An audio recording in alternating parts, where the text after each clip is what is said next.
ಇವತ್ತಿನ ಪ್ರೇಮ ಕಾವ್ಯ serial update ಬಂದು ನೀವೆಲ್ಲ ನೋಡಿರೋ ಥರ ಪ್ರೋಮೋದಲ್ಲಿ ತೋರಿಸಿದ್ದಾರೆ.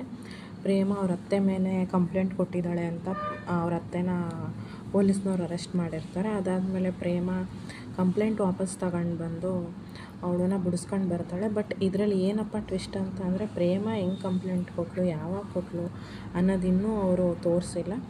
ಅದಾದಮೇಲೆ ರಾಜೇಶ್ವರಿ ಎಲ್ಲರೂ ಮನೆಗೆ ಬರ್ತಾರೆ. ಮನೆಗೆ ಬಂದಾಗ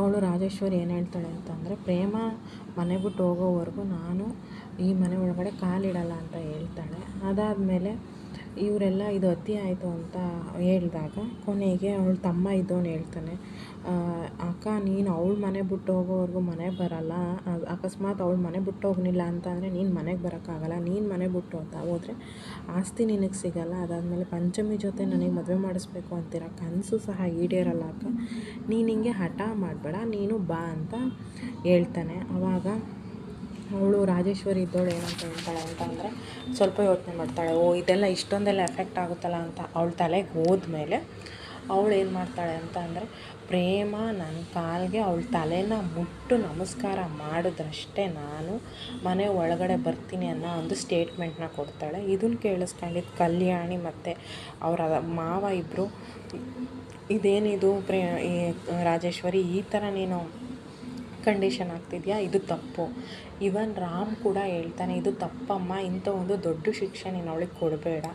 ಇವನ್ ಕಾರಲ್ಲಿ ಬರ್ತಾನೋ ಪೊಲೀಸ್ ಸ್ಟೇಷನಿಂದ ಅಷ್ಟೊಂದು ಸಲ ಕ್ಷಮೆ ಕೇಳಿದ್ದಾಳೆ, ಸಾಕು. ಕಾಲಿಗೆ ಬೀಳೋದು ಒಂದು ಬಟ್ ತಲೆನ ಕಾಲಿಗೆ ಇಟ್ಟು ಕೇಳೋದು ತಪ್ಪು ರಾಜೇಶ್ವರಿ ಅಂತ ಕಲ್ಯಾಣಿ ಹೇಳ್ತಾಳೆ. ಇವನ್ ಕಲ್ಯಾಣಿನೂ ರಾಜೇಶ್ವರಿ ಹತ್ರ ಕೈ ಮುಗಿದು ಬೇಡ್ಕೊಳ್ತಾಳೆ, ರಾಜೇಶ್ವರಿ ನೀನು ಹಿಂಗೆ ಮಾಡಬೇಡ, ತಪ್ಪು ಅಂತ. ಕೊನೆಗೆ ಪ್ರೇಮ ಆಯಿತು ನಾನು ಮಾಡ್ತೀನಿ ಅಂತ ಹೇಳಿ ಅವ್ರ ಕಾಲಿಗೆ ತಲೆ ಇಟ್ಟು ಕ್ಷಮೆ ಕೇಳ್ತಾಳೆ. ಈ ಕಡೆ ಕಾವ್ಯ ಮತ್ತು ಮಹಾದೇವ್ ಸೀನ್ ನಡೀತಾ ಇರುತ್ತೆ. ನೀವು ನೋಡ್ರೆ ಹಂಗೆ ಅವರಿಬ್ಬರು ಒಂದು ಕೆಸರು ಗದ್ದೆಯಲ್ಲಿ ಬೀಳ್ತಾರೆ. ಕೆಸರು ಗದ್ದೆಯಲ್ಲಿ ಬಿದ್ದಾಗ ಅಲ್ಲೊಂದು ಸ್ವಲ್ಪ ರೊಮ್ಯಾಂಟಿಕ್ ಸೀನ್ ಥರ ಮಾಡ್ತಾರೆ. ಅದಾದ ನೆಕ್ಸ್ಟು ಅವರು ಬೆಂಗಳೂರಿಗೆ ಹೊರಟಿರ್ತಾರೆ. ಬಿಕಾಸ್ ಕಾವ್ಯಾಗೆ ಒಂದು ಇಂಪಾರ್ಟೆಂಟ್ ಮೀಟಿಂಗ್ ಇರುತ್ತೆ. ಆಗ ಅದು ಕೆಸರಲ್ಲಿ ಹೋಗಿರುತ್ತಲ್ಲ ಜೀಪು, ಸೊ ಕೆಸರಲ್ಲಿ ಹೋದಾಗ ಜೀಪ್ ಸ್ವಲ್ಪ ಕೆಟ್ಟೋದಂಗೆ ಆಗಿರುತ್ತೆ. ಇದನ್ನು ನೋಡಿದ ಕಾವ್ಯ ಭರತ್ ಹತ್ರ ಹೆಲ್ಪ್ ಕೇಳ್ತಾಳೆ. ಭರತ್ ಒಬ್ಬ ಮೆಕ್ಯಾನಿಕ್ನ ಕಳಿಸ್ತಾನೆ. ಆ ಮೆಕ್ಯಾನಿಕ್ ಏನಂತ ಸುಳ್ಳು ಹೇಳ್ತಾನೆ ಅಂತ ಅಂದರೆ, ಕಾರ್ಬೊರೇಟರ್ ಹಾಳಾಗಿದೆ, ಇದನ್ನು ರೆಡಿ ಮಾಡಬೇಕಂತ ಅಂದರೆ ಇದು ಗ್ಯಾರೇಜ್ಗೆ ಬರಬೇಕು ಅಂತ ಹೇಳಿ ಸುಳ್ಳು ಹೇಳ್ತಾಳೆ. ಬಿಕಾಸ್ ಭರತ್ತು ಅವನಿಗೆ ಹೇಳಿ ಕಳಿಸಿರ್ತಾನೆ ಇದೇ ಥರ ಸುಳ್ಳು ಹೇಳೋ ಅಂತ. ಅದಾದಮೇಲೆ ಭರತ್ ಏನೂ ಗೊತ್ತಿಲ್ಲದಿರೋ ಒಂಥರ ಬರ್ತಾನೆ ಕಾರಲ್ಲಿ ಬಂದು, ಕಾವ್ಯ ಏನು ಇಲ್ಲಿದೆಯಾ ಅಂತ ಕೇಳಿ, ಭರತ್ ಈ ಥರ ನಾನು ಬೆಂಗಳೂರಿಗೆ ಹೋಗಬೇಕಿತ್ತು, ಇವಾಗ ಹಿಂಗೆ ಆಗಿಬಿಟ್ಟಿದೆ ಅಂತ ಹೇಳ್ತಾಳೆ. ಆವಾಗ ಭರತ್ ಇದ್ದವನು, ಅಯ್ಯೋ ನಾನು ಚೆನ್ನೈಲಿ ಯಾವುದೋ ಒಂದು ಮೀಟಿಂಗ್ ಹೋಗ್ತಿದ್ದೀನಿ, ಬಾ ಬೆಂಗಳೂರಲ್ಲಿ ಡ್ರಾಪ್ ಮಾಡ್ತೀನಿ ಅಂತ ಹೇಳಿ ಕರೀತಾನೆ. ಆವಾಗ ಮಹಾದೇವ ಇದ್ದವನು, ಬೇಡ ಕಾವ್ಯ ನೀನು ಹೋಗಬೇಡ, ನಾನು ಬರ್ತೀನಿ ಅಂತ ಹೇಳಿದಾಗ ಮಹಾದೇವ ನೀನು ಬರೋ ಅಷ್ಟರೊಳಗಡೆ ಟೈಮ್ ಆಗಿಬಿಡುತ್ತೆ, ನಾನು ಭರತ್ ಜೊತೆ ಹೋಗ್ತೀನಿ ಅಂತ ಹೇಳಿದಾಗ ಭರತ್ ಹೇಳ್ತಾನೆ, ಕಾವ್ಯನ ಮೇಲೆ ನಿನಗೇನಾದರೂ ಅನುಮಾನನ ಮಹಾದೇವ ಅಂದಾಗ ಮಹಾದೇವ ಹೇಳ್ತಾನೆ, ನನಗೆ ಯಾವುದೇ ಥರ ಅನುಮಾನ ಇಲ್ಲ ಕಾವ್ಯನ ಮೇಲೆ ಅಂತ ಹೇಳಿ ಅವರಿಬ್ಬರು ಅಲ್ಲಿಂದ ಹೊರಡ್ತಾರೆ. ಅದಾದಮೇಲೆ ಮಹಾದೇವ ಅವನಿಗೆ ಗೊತ್ತಿರೋ ಒಂದು ಮೆಕ್ಯಾನಿಕ್ನ ಕರೆಸಿದಾಗ ಅವನು ಹೇಳ್ತಾನೆ, ಇದರಲ್ಲಿ ಏನೂ ಆಗಿಲ್ಲ, ಎಲ್ಲ ಚೆನ್ನಾಗಿದೆ ಅಂತ ಹೇಳಿದ್ದು ಕೇಳಿ ಮಹಾದೇವನಿಗೆ ಗೊತ್ತಾಗುತ್ತೆ, ಇದು ಭರತ್ ಮಾಡಿರೋ ಪಿತೂರಿ ಅಂತ.